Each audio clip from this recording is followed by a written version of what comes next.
Yes, ready. 90 watts per minute quote. British सरकार जब भारतीय उपमहाद्वीप को छोड़ने लगी तब उसने दिनांक 3/6/1947 को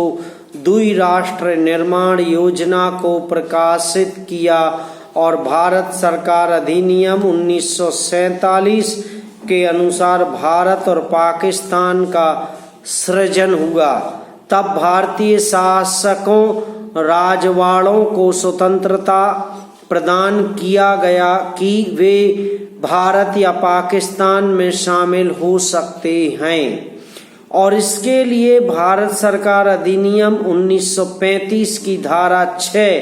के अंतर्गत राज्याभिषेक का एक विलेख तैयार किया जाएगा। इस मामले में नवाब राजा अली खान रामपुर उत्तर प्रदेश के शासक थे, जिन्होंने भारत सरकार के साथ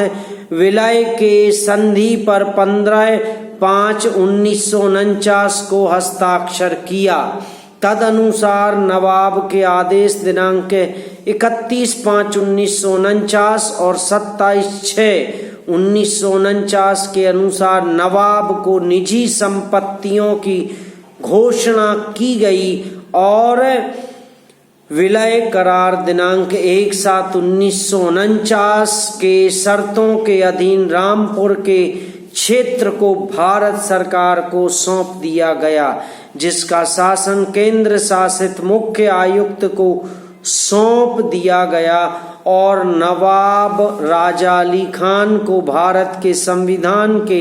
अनुच्छेद 266(22) के अंतर्गत एक शासक घोषित किया गया। दिनांक 6/3/1966 को नवाब राजा अली खान का निर्वंशीयत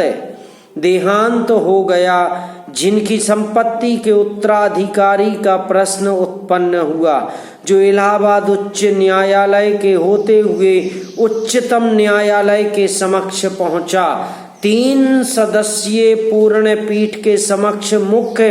विचारणीय प्रश्न यह था कि भारत सरकार के साथ किसी तत्कालीन शासक के द्वारा राज्याभिषेक करार में घोषित निजी संपत्ति का उत्तराधिकारी गद्दी को लागू होने योग्य उत्तराधिकारी के नियम के अनुसार शासित होगा या शासक पर लागू निजी विधि के द्वारा शासित होगा। पैरा भारत सरकार और नवाब के बीच संपन्न संधि के अनुसार रामपुर का शासन भारत सरकार के द्वारा शासित होगा और नवाब को कर मुक्त 7 लाख रुपए का प्रीवी पर्स प्राप्त होगा। अनुच्छेद 3 तथा नवाब वही व्यक्तिगत अधिकार, विशेषाधिकार, उन मुक्तियां, प्रतिष्ठा और स्वत्व का उपभोग कर सकेंगे जो करार के पूर्व वे उपभोग करते थे। अनुच्छेद 2 और 4 तथा उनके परिवार के सदस्य को भी वही विशेषाधिकार, प्रतिष्ठा और स्वत्व प्राप्त होगा जो 15 अगस्त 1947 को उन्हें प्राप्त था। संधि के अनुच्छेद 6 के अनुसार सरकार ने राज्य के गद्दी के प्रथा और विधि के अनुसार उत्तराधिकारी तथा नवाब के व्यक्तिगत अधिकारों, विशेषाधिकारों, उन्मुक्तियों, प्रतिष्ठा और स्वत्व को प्रत्याभूत गारंटीड किया। नवाब की मृत्यु 6/3/1966 के बाद भारत के राष्ट्रपति ने नवाब राजा अली खान के बड़े पुत्र नवाब सईद मुर्तजा प्रतिवादी संख्या 1 को अनुच्छेद 266(22) के अंतर्गत शासक घोषित करते हुए दिनांक 1/4/1966 को एक प्रमाण पत्र जारी किया कि वह नवाब राजा अली खान द्वारा धारित सभी जल और अचल संपत्तियों का एकमात्र उत्तराधिकारी होगा तब किसी भी वादी प्रतिवादी ने इस घोषणा पर आपत्ति नहीं किया, किंतु बाद में नवाब राजा अली खान के दूसरे पुत्र शहीद जुल्फिकार अली खान प्रतिवादी संख्या 3 ने उपर्युक्त प्रमाण पत्र को दिल्ली उच्च न्यायालय ने चुनौती दिया,